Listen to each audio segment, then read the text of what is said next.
¿Cómo están? Continuamos con la cuestión 90 de la prima secunde, artículo primero.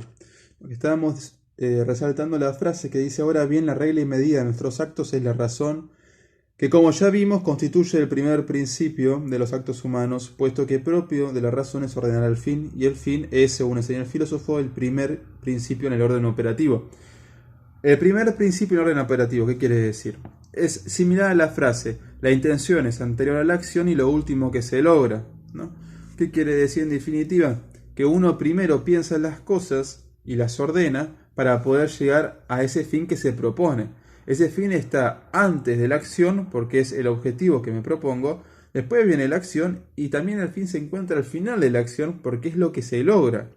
Por eso, dice aquí también Tomás, que es propio de la ley pertenecer a la razón, porque es la razón quien ordena y la ley justamente busca ordenar.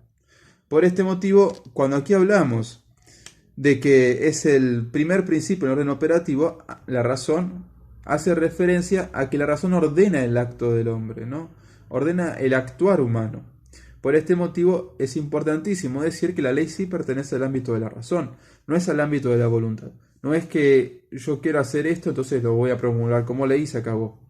No, eso sería algo totalmente arbitrario. Y lo que Tomás está queriendo aquí hacer ver es que hay un punto inflexible en el cual tenemos que estar de acuerdo si es en la razón. Si la ley no sirve para ordenar, ¿para qué sirve? Para permitir. Y si es para permitir, ¿permitir qué cosa? ¿Y por qué? En otras palabras, hace falta responder la pregunta por qué y para qué de un modo racional y totalmente objetivo para poder promulgar, por lo tanto, una ley. Esto es lo que propone Tomás de Aquino y es en realidad lo que es correcto. Sin embargo, ustedes saben, como habíamos hablado en otro video, que a través del consensualismo es también cierto que actualmente no se da de esta manera. No hay un intercambio objetivo por el uso de la razón, sino algo más voluntarístico, si se quiere, ¿no? Con el eseístico al final.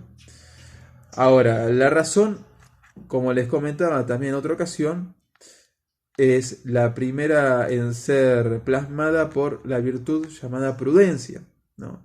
De hecho, cuando seguramente han leído Platón y Aristóteles, espero que lo hayan hecho, en Platón en la política, Aristóteles en el político y también en la república, lo que se encuentra allí es, perdón, lo que se encuentra allí, por lo tanto, es un tratado breve sobre la prudencia también y sobre las demás virtudes, porque es necesario y es menester que el gobernante sea una persona formada en virtudes para poder así comandar y ordenar las cosas en virtud de aquello que considera como un bien común.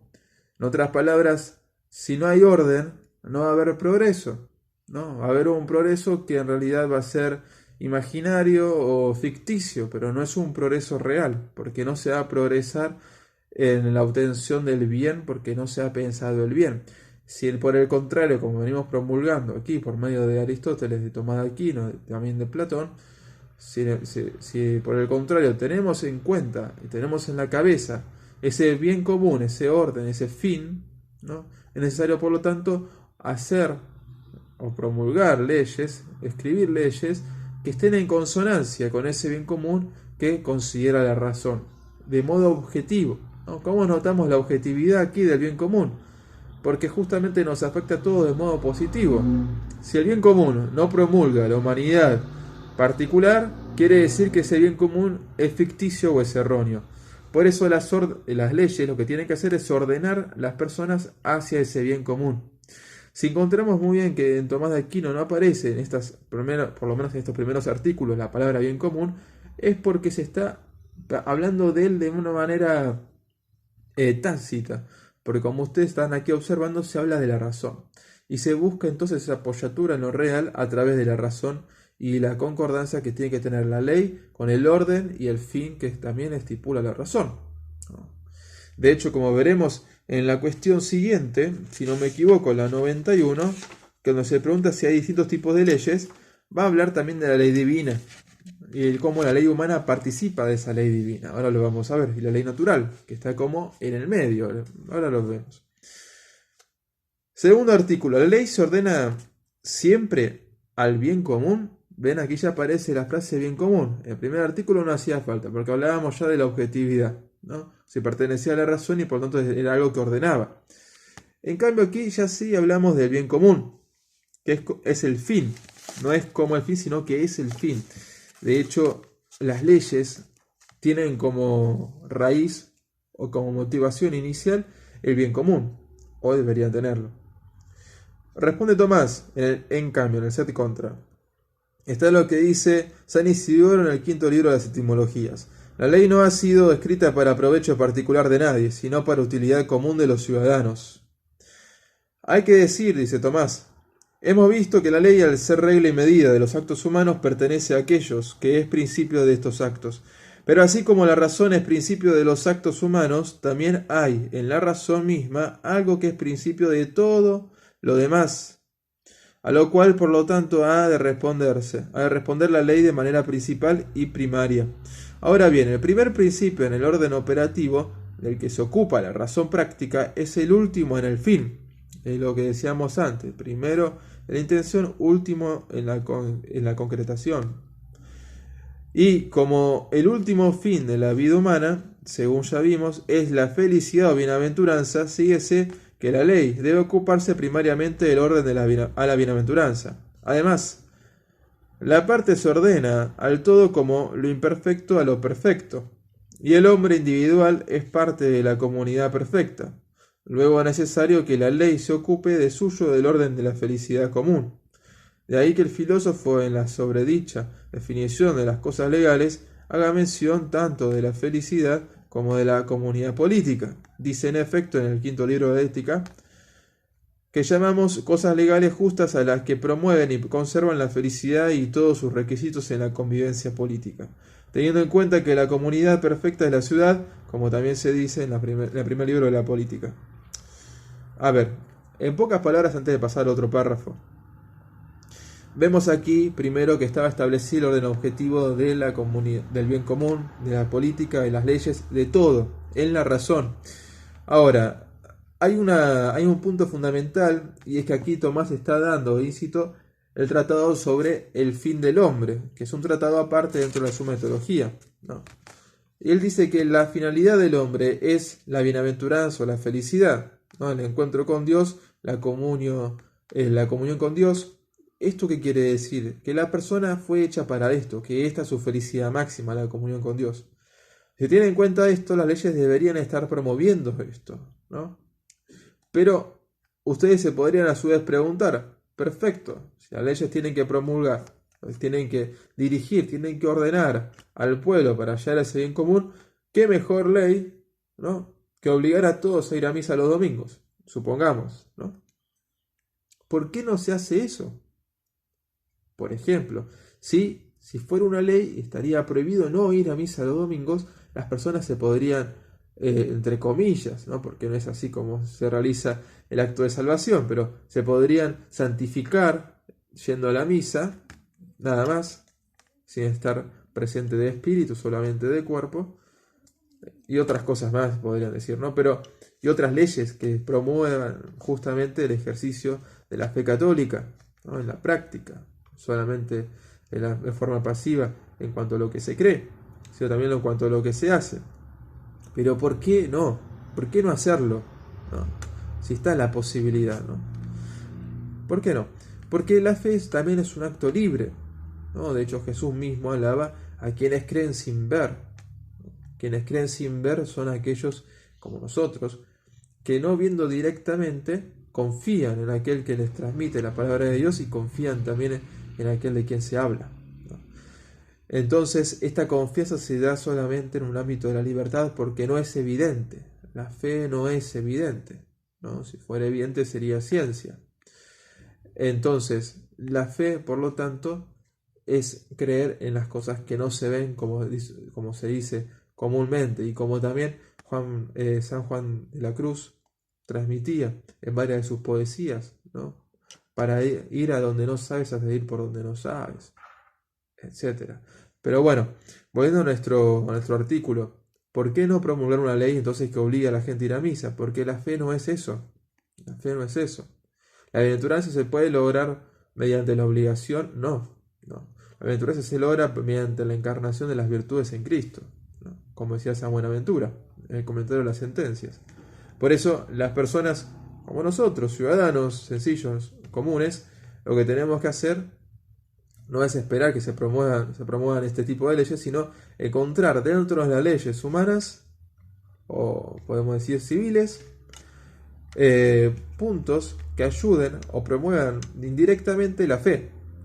San Marcelino Champagnat decía que es un objetivo de los hermanos maristas, que es una fundación, una congregación creada para la educación, así como el San José de Calasanz, decía que un punto fundamental o el fin de la congregación es que los alumnos se conviertan en buenos cristianos y virtuosos ciudadanos, ¿no? Podríamos decir que con buenos cristianos se sobreentendía lo otro, evidentemente, pero hacía falta hacer esta duplicación de conceptos para que se comprendiera, ¿no?, que una cosa es la sociedad civil, otra cosa es la sociedad divina. Y por lo tanto, también es importante establecer de que si bien hay normas para la sociedad civil, también existen normas para la sociedad divina. De hecho, tenemos los mandamientos, tenemos preceptos, como el precepto dominical, también tenemos consejos, como los consejos evangélicos que algunos cumplen, y tenemos otros tantos más, ¿no? Tenemos la Biblia entera, que es revelación y forma práctica para poder ser vivida. Pero esta ley que se ordena al bien común es un bien común que tiene que promover a la persona, pero que no tiene que ir en contra de esa bienaventuranza. Esto lo explica muy bien Maritain, que vamos a tratar más adelante, cuando habla de las dos finalidades del hombre, o también las dos consideraciones del hombre en cuanto a sus dimensiones, su dimensión personal y su dimensión individual. En cuanto a que el hombre está cambiando aquí en la tierra, le hace falta ciertas órdenes o leyes para poder establecerse de manera adecuada dentro del ámbito civil. En cuanto a que el hombre está llamado a comulgar con Dios porque es hijo suyo, tiene otro tipo de leyes, tiene otro tipo de exigencias que son mucho más graves que las que propone la comunidad civil. Por eso nosotros vemos que aquí en la tierra se promulgan leyes que deberían estar en consonancia, no les digo con la fe católica directamente, sino en realidad con el sentido común que Dios ha instaurado de cada uno de nosotros, y que, por ejemplo, Aristóteles en un punto lo llaman frónesis, ¿no? Es decir, es algo común, ¿no? Es algo objetivo, ¿qué es lo que hace bien al hombre, ¿no? Lo que hace bien al hombre también es lo querido por Dios. Por eso, si uno se pregunta objetivamente, de acuerdo a la razón, si las leyes son de acuerdo a aquellas consideraciones sobre la promulgación o la promoción de la naturaleza humana, es evidente que si hace todo este camino, la ley no va a ir en contra de su fin último, que es la bienaventuranza, ¿no?, con mayúscula, ¿no? Distingámoslas de las bienaventuranzas con minúscula, como también hace Tomás de Aquino en la Suma. Ahora, todo esto tendría que promover la humanidad, para que promoviendo la humanidad la persona también avance espiritualmente, en la fe, ¿no?, y crezca. Por esto no se pueden promover leyes que obliguen el culto, ¿no? No se pueden promover estas leyes dentro del ámbito civil, ¿no? Porque se estaría yendo en contra de la libertad, que es lo que se pide justamente para creer. Recuerden que el Concilio Vaticano II habló de la libertad religiosa, no en el sentido de que hagamos lo que queramos dentro de la religión, sino buscando una dignidad, respetar la dignidad de la persona, para que la persona, descubriendo a Dios, pueda creer libremente en Él, que es en realidad el principio de todo amor. Si no hay libertad, no hay amor, y la fe es radicalmente amor hacia Dios. Bueno, pasemos al artículo número 3. ¿Puede un individuo particular crear leyes? Dice en el en cambio, está lo que dice San Isidoro en el libro de las Etimologías, de acuerdo con lo que se lee en el decreto.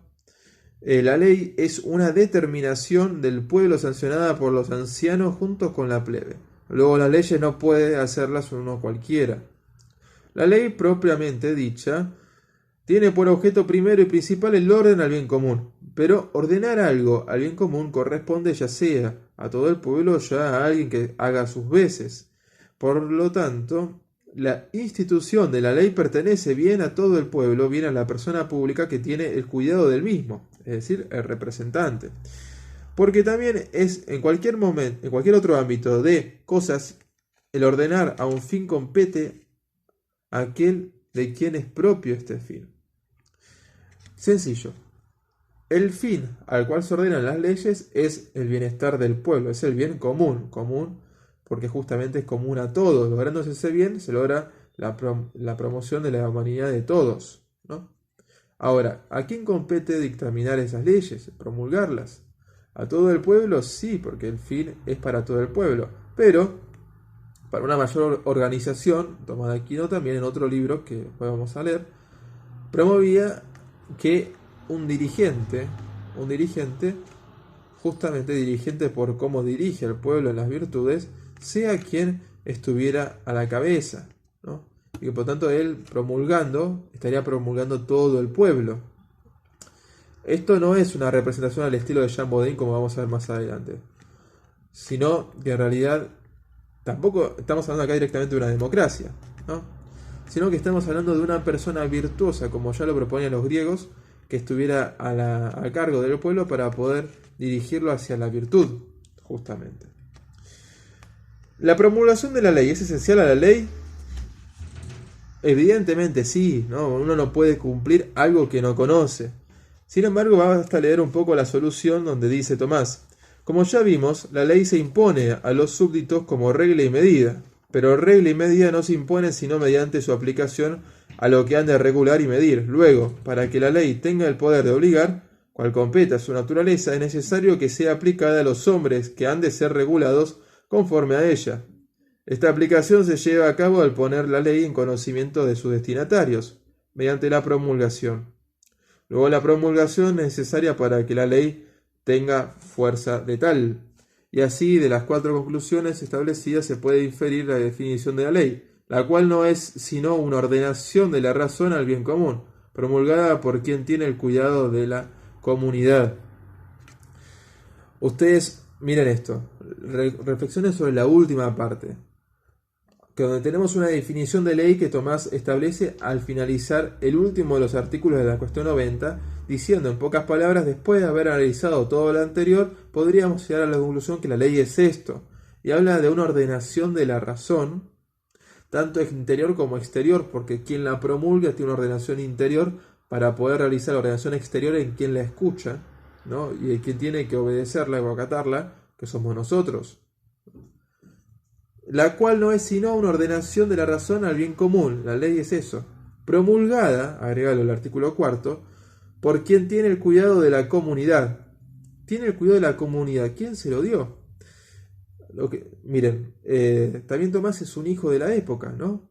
En la época medieval tenían por seguro, por cierto, que el rey era designado en un punto por Dios. De hecho, la unción real era tenida en cuenta como un sacramental, si no era también un sacramento hace muchos años atrás, muchísimos años atrás antes de Tomás, pero era como un sacramental, ¿no? En ese sentido de que Dios elegía a esta persona y la ungía para que llevara adelante la misión a la cual estaba confiada hacia el pueblo, hacia el bien común del pueblo. Esa persona tenía que darse por el pueblo a la figura de Jesús como buen pastor, ¿no?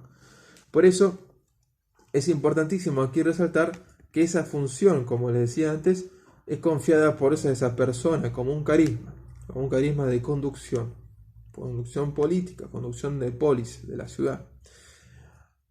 Ahora, la ley es interesante, ¿no? Notar entonces que no puede ser realizada, no puedo yo cumplir la ley si primero no me la dicen.